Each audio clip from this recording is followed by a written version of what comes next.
Well, good morning, everybody. Thank you all for joining us virtually and several of you in person here today. I'm Stephen Baldwin, the Minority Leader of the Senate. Happy to be here with my colleague. Happy to be here as well. Doug Skaff from Kanawha County as well, here the 35th District currently, and we're excited to be here to kind of talk about our platform and where we see this session going. First up, I'll step aside and let my colleague here take over. Thank you. We're trying to do our best here with COVID.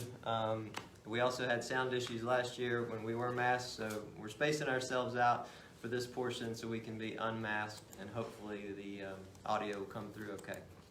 So before we get started talking about priorities this year, I did want to mention COVID briefly. That is the elephant in the room all across the state. I have not had a chance to look at today's numbers. They should have just come out. They should be coming out shortly.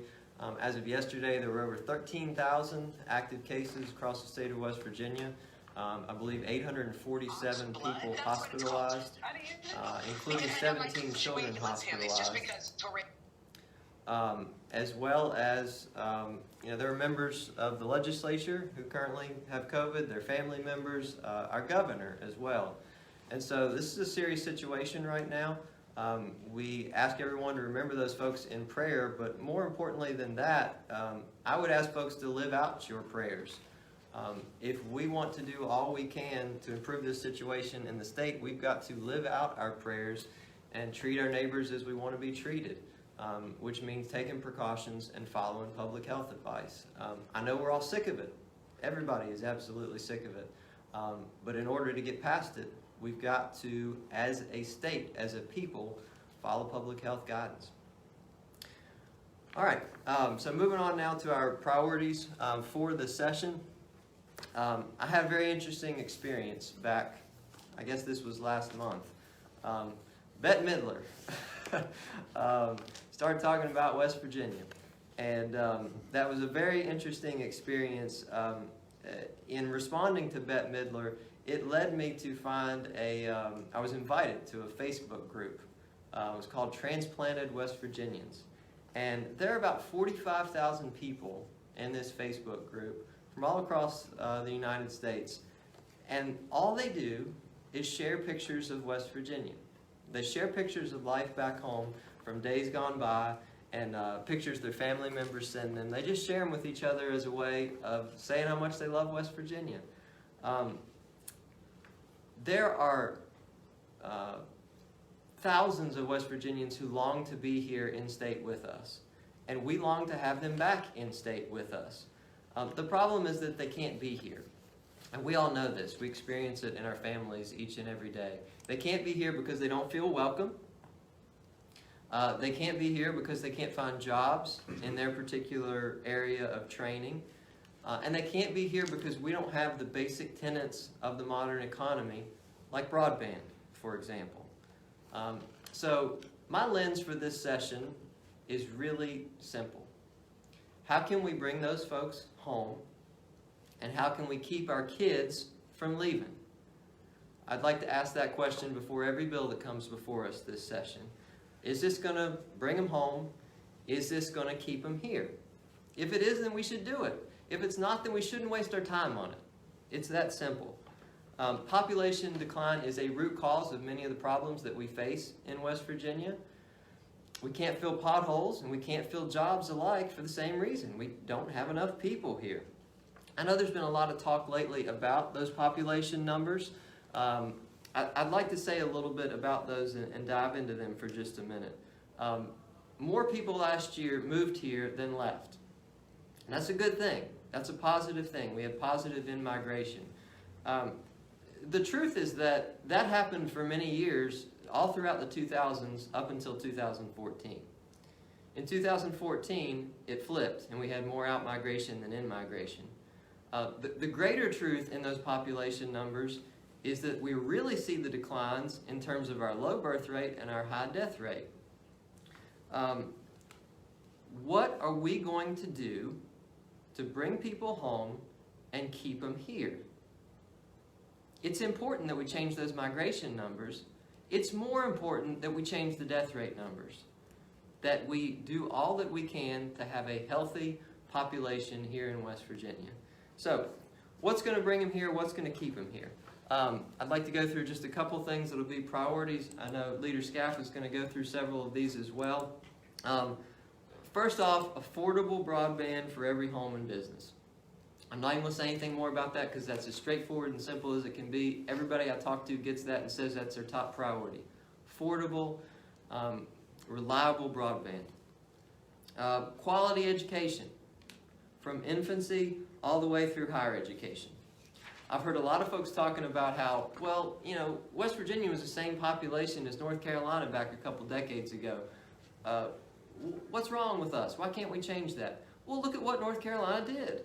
North Carolina made higher education a priority. And now, look where their economy is. Look where their state is. They put top-notch universities and technical schools in place, and now their economy is able to sustain that as a result. We've got to put kids first. I've been meeting with CPS workers lately to understand what it's like, what they go through on a daily basis.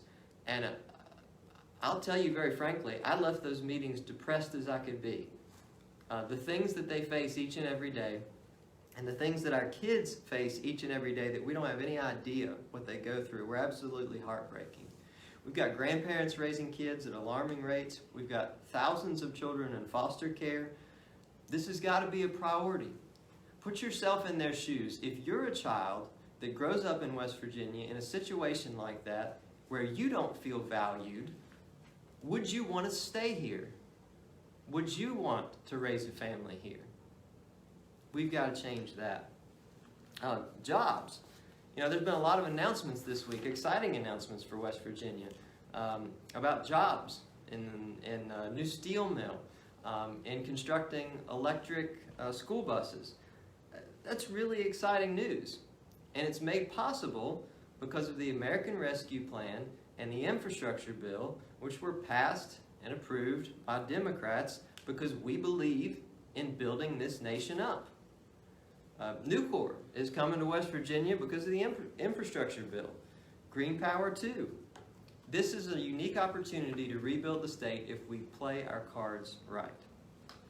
Pay raises. That's going to be an important subject this session, as it has been for the last few. A pay raise for public employees is going to benefit everyone. It's going to benefit our small businesses. The thing I keep hearing is we can't forget about our retirees. It's been decades since our retirees have received any sort of raise. That's got to change. Healthcare. Remember, the reason we lose people every year is because we have the highest death rate in the nation. That means putting all our resources behind proven strategies. The drug crisis, substance use disorder, costs our state over $8 billion a year. And think about everything it costs our families. We lose over 1,000 people a year to overdose deaths. We've got to eat local. We've got to support local farmers. We've got to get out to enjoy the hills and hollers in order to get healthier and bring that death rate down. So to bring them here and keep them here, we've got to pass non-discrimination laws to ensure that you can't lose your job or lose your housing because someone happens to disagree with who you love. Business wants this. Faith leaders want this. The people of West Virginia want this in order to follow the golden rule and treat others like you want to be treated. Got to stop the utility rate increases. People are going broke just trying to pay their bills, just trying to pay the water bill, the gas bill, the power bill. You think that's going to bring people here? That's just going to drive more people away. High quality education in every community.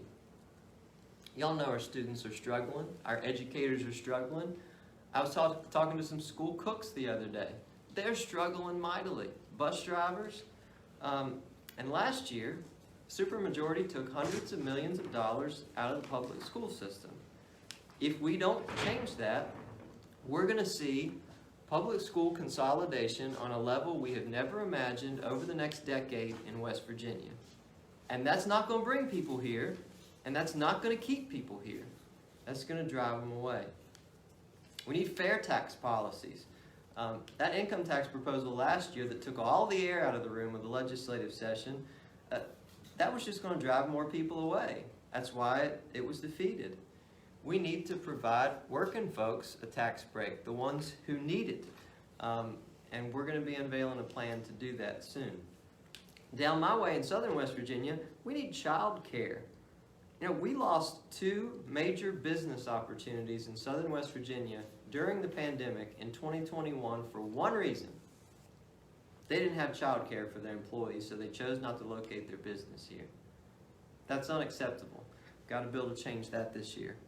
For heaven's sake, we need better roads. Because how are we going to bring people here? How are we going to keep people here if they don't want to drive on the roads?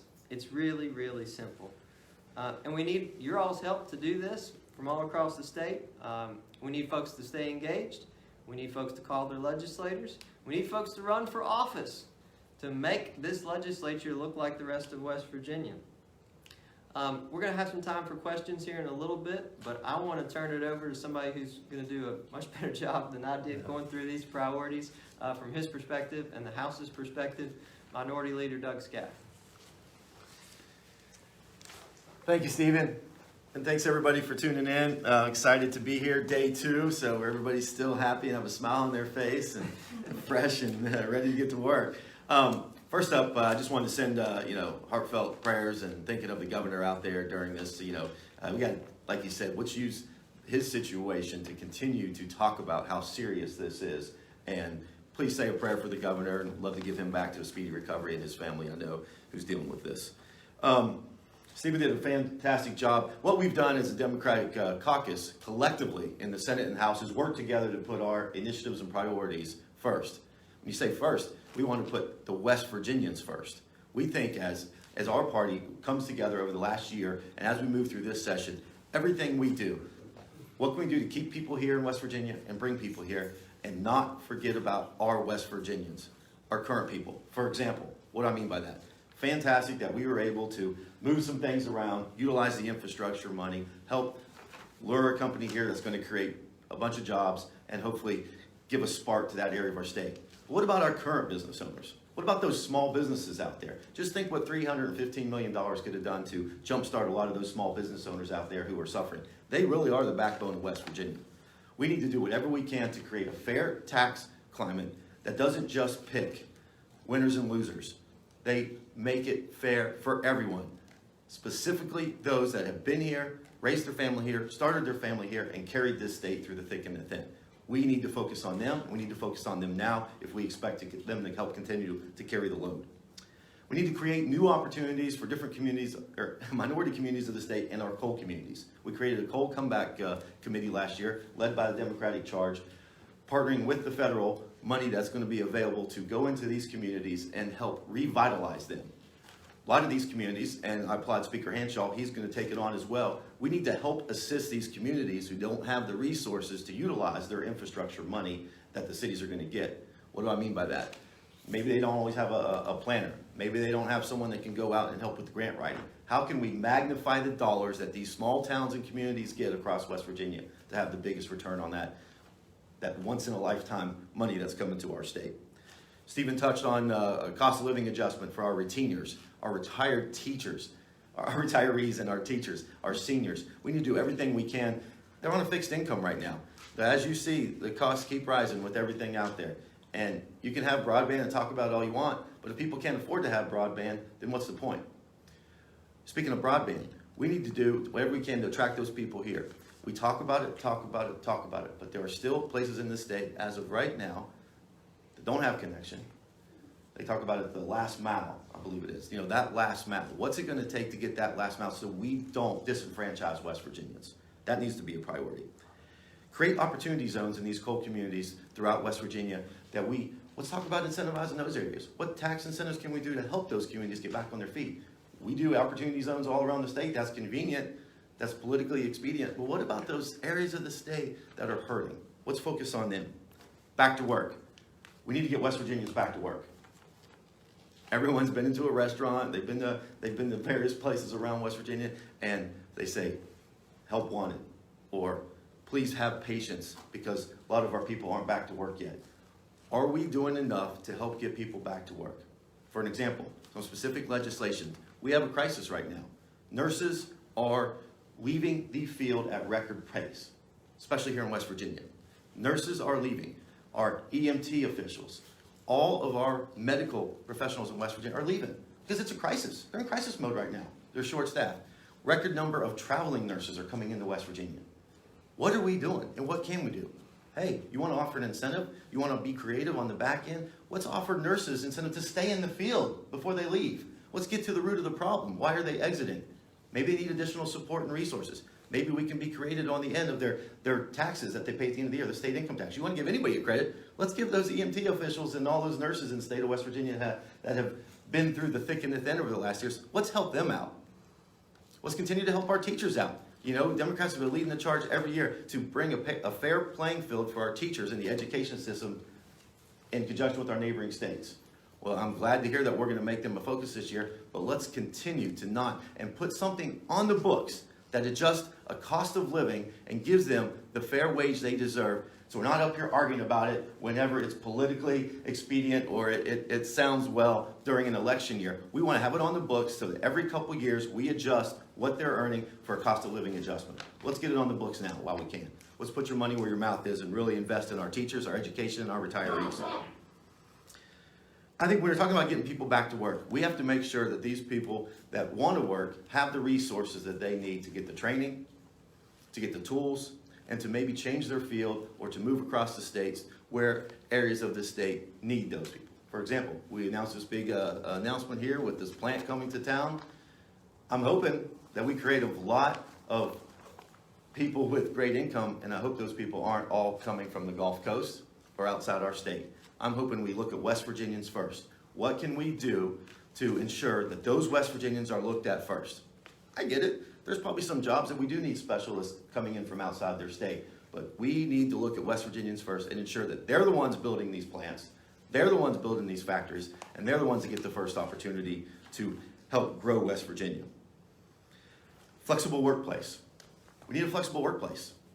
You want to keep West Virginians? You want to bring people here? We have to have the flexibility in the workplace. We need to do whatever it takes, but not burden the small business owners.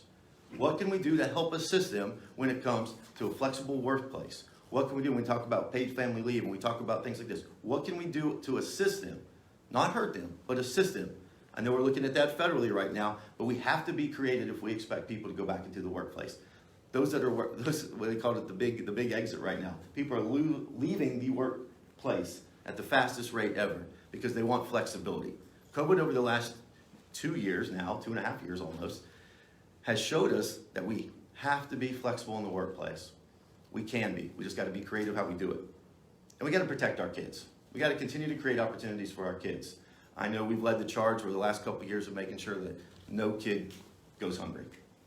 Continue with the food insecurity in our state. We got to continue to fund that, give money to the food banks, and do whatever we can that we think about and pray for and care for our kids, and most importantly, feed our kids year-round.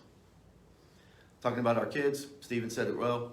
We do a great job with the Promise Scholarship and everything and getting kids to stay here, but what do we do post-graduation? You talk about the mass exit. There's 2 people that are leaving. You know, those are just the seniors that are leaving and retiring and going to the sunny shores of Florida, and our seniors in high school that graduate and either move on or don't come back. And one of the biggest magnets that come to West Virginia is our college and institutions. West Virginia University, Marshall, West Virginia State, they attract people from all over their state. It's our job as elected officials to keep them here and create laws and put things on the book that make it welcoming for all. And I want to close with this. Talked about non-discrimination, and it's more than that. You see some of the cities across West Virginia that are thriving and doing things, like South Charleston just put something on the books, and Charleston, and Morgantown, and Huntington. These are the cities that are continuing to grow because they're forward-thinking. When you talk about non-discrimination, it's enough is enough. The State Chamber of Commerce, the local Chamber of Commerce, as recently as yesterday said, the #1 economic indicator that people are considering right now with all Fortune 500 companies is that you're open and welcoming to all. And you don't discriminate.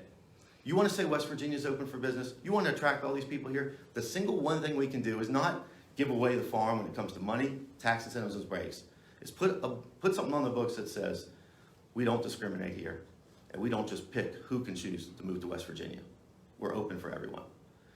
So at that, I'd like to leave it there and open it up to any questions. I know we have some people. Thank you all for listening out there. And we got Pam here that'll take your questions in the chat. And we have, Stephen Adams is here with a question. Yeah, I think one of you or both of you mentioned having conversations with the majority. Many of the priorities you have mentioned appear to be bipartisan, and the one thing I've even noticed over the last few days is there's been really bipartisan support for example, these economic development projects. I know the Senate leadership is talking about limiting prohibition on nuclear. That seems to have a lot of support among the Democratic minority. What conversations are you all having to try to get some of these agenda items out there for everybody to vote on? Thank you for the question, Stephen. So to make sure folks who are watching online could hear, Stephen essentially asked, I think, correct me if I'm wrong, what conversations are you having with the majority? It seems like there's a lot of bipartisan items on our agenda. Is that right? Yes, sir. Okay, yeah, these are bipartisan issues. You know, fixing potholes, drug crisis, broadband, these are nonpartisan issues. These are bread and butter issues that everybody deals with each and every day, and they ought to be bipartisan. We have had conversations with the majority here. I've had conversations with Senate President Blair. He says he is open to any good idea. Doesn't matter if it's a Democratic idea or a Republican idea. And I think you saw a little bit of that yesterday with the bills that were passed out initially. There were 20 or so bills that passed last year that we went ahead and passed yesterday because they just happened to have died in the House. There were bills from both sides there that we all agreed were good bills and good ideas. So I am hopeful that we can do that. You know, I have a little bit of trepidation because, you know, that seems to be the scenario, and we've heard a lot of talk of, you know, this isn't going to be a divisive session, and you're not going to see a lot of social issues. Let's get things done for West Virginians. But day 2 in the House Health Committee, we have about the most divisive bills that you could ever imagine. So that gives me a little bit of trepidation about where we go from here. But yes, these are bipartisan issues. You know, it shouldn't be a debate about broadband and roads and substance abuse. And I'll just chime in. And I have a great working relationship with Speaker Hanshaw, and we talk all the time. And there are some things that we agree to. We might just have a different way to get there. But one thing specifically, a couple specific things, is site readiness. I think, you know, if you have to have a fund now to compete with other states when it comes to site readiness. I know Michigan and Kentucky and Ohio, everybody has. So whenever we have these severance tax surpluses, you know, let's take a piece of that away to help. So we're not just picking and choosing when the time comes willy-nilly. What's planned for that? Whenever we have a surplus, maybe some of that goes to the site readiness, and take it a step further. We introduced a bill last year on both sides, on the Senate side and the House side, to help existing buildings. Let's not forget, for example, the Milan facility in Morgantown. What are we doing to help existing facilities be revitalized and revamped? I think we both agree to that. The other thing is more help in public education classrooms, our public education system. You know, you've seen over the last, their priorities have been charter schools, charter schools, charter schools. Well, we hope to bring that back because public education has continued to almost have to take a back seat to their legislation that they push through. I think they need more help in the early learning, K1 and 2. I think we can all agree on that. I think we can have some bipartisan support there. I think when you talk about what can we do to keep our people who graduate here, I think we can be creative and work together on specific issues like that. And I think most members of both parties can work together on that. We have a nursing shortage and a crisis in this state, and I think you could see us work together on issues like that. A quick follow-up for you, since you opened the door for it. You know, obviously the first day was focused on economic development stuff. 1 p.m. House Health, they are dealing with a couple bills, including knocking abortion down to 15 a week. Mm-hmm. I think the women's clinic here already doesn't do it past 16 anyway. But they're trying to follow the model of Mississippi, which is the Supreme Court case going on right now. I mean, does that set a bad tone for the session, especially after a day where they spend a day focused on the economic development? Communication is the key to success. And yesterday we were able to work together and do something that will move West Virginia forward.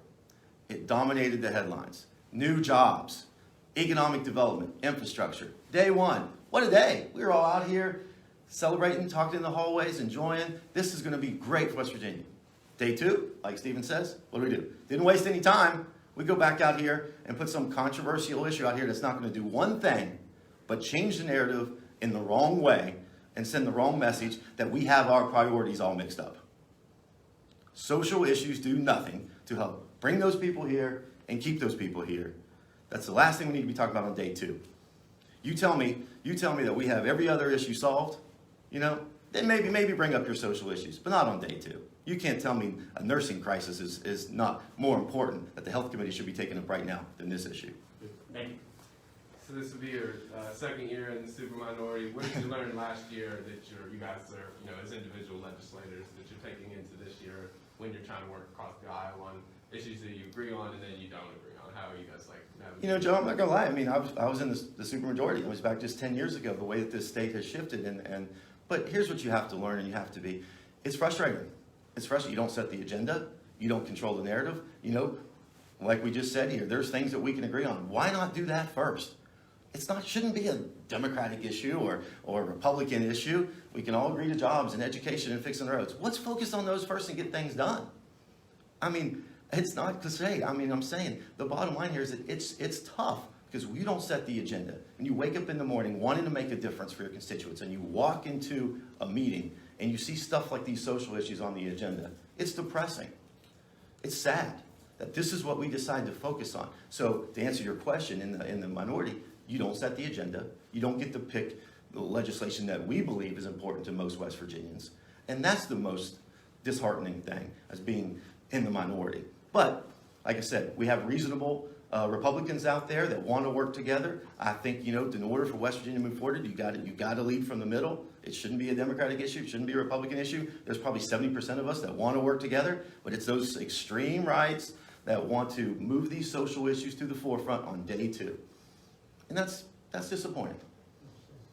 Senator, in the Senate yesterday, you did see that. So what do you predict going forward? It's kind of a similar question there. I mean, you guys have more representation in the Senate than you do in the House. Well, I think you got to be patient. And I'm not a patient person, so this is hard for me. This is what I was working on last year in terms of your specific question.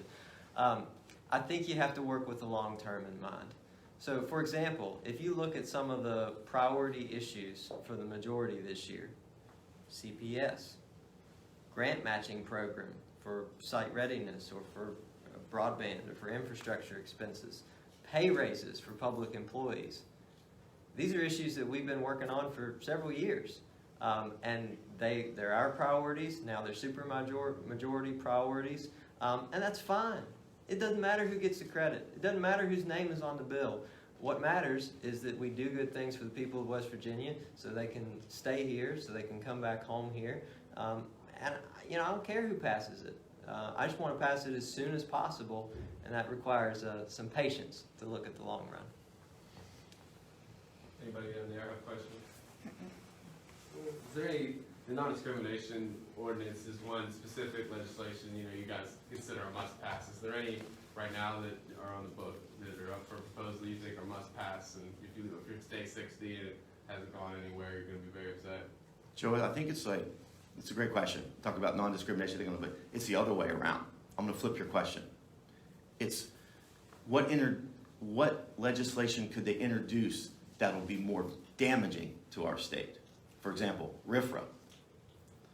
Why even introduce that? What type of message does that send to the rest of the country when you introduce a Religious Freedom Act that you can just use religion as a way to discriminate? That's a wrong message.